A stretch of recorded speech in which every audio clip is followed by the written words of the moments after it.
ইজতেমা ময়দানে আছেন সহকর্মী জাহাঙ্গীর আলম, তার কাছ থেকে জানবো সেখানকার সবশেষ তথ্য।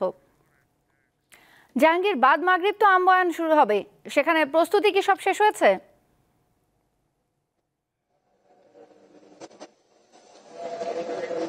জি তোছিয়া, আপনি নিশ্চয় জানেন যে আসলে আজ বাদ মাগরিব শুরু হচ্ছে বিশ্ব ইজতেমার আনুষ্ঠানিকতা এবং এর আগেই কিন্তু মাঠের সমস্ত প্রস্তুতি সম্পন্ন করা হয়েছে।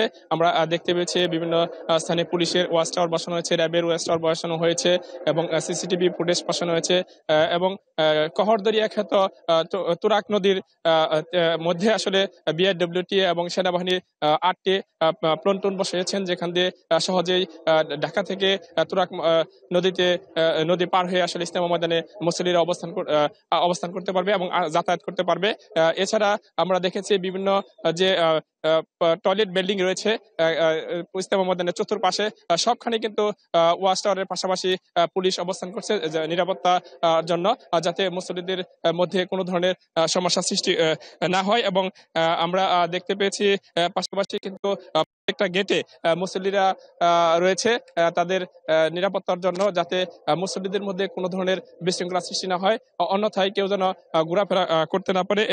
এজন্য কিন্তু মুসল্লিদের পক্ষ থেকে অর্থাৎ আয়োজক কমিটির পক্ষ থেকে কিন্তু লাঠি হাতে নিয়ে অবস্থান করছে মুসল্লিরা, যাতে কোনো ধরনের বিশৃঙ্খলা সৃষ্টি না হয়। এবং আমরা দেখতে পেয়েছি যে তুরাগ নদীর পারে অর্থাৎ মাঠের পশ্চিম কর্নারে কিন্তু প্রচুর সংখ্যক মুসল্লিরা রয়েছেন, সেখানে প্ল্যাটুন পার হয়ে যাতায়াত করছেন এবং সবখানে কিন্তু মাইকের ব্যবস্থা করা হয়েছে এবং কোনো ধরনের দুর্ঘটনা এড়াতে বিপুল সংখ্যক সিসিটিভি ক্যামেরা বসানো হয়েছে এবং মুসল্লিরা কিন্তু অনেকটা নিরাপদেই রয়েছেন। পাশাপাশি আমাদের আইনশৃঙ্খলা বাহিনীর সাথে কথা হয়েছে।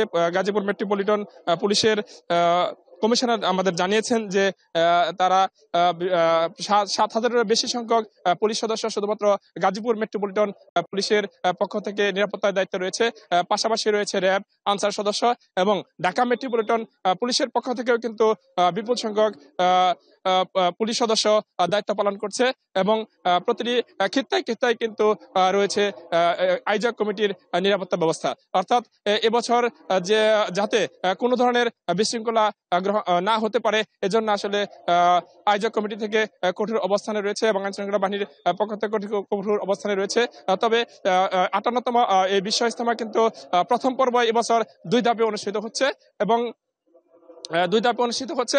আগামী 5 তারিখ প্রথম পর্বের আনুষ্ঠানিকতা শেষ হবে এবং দ্বিতীয় ধাপে 14 থেকে 16 ফেব্রুয়ারি আসলে মাওলানা সাদপন্থীরা এই দ্বিতীয় পর্বের আখিরি মোনাজাতের মধ্য দিয়ে আসলে শেষ হবে এবছরের বিশ্ব ইজতেমা।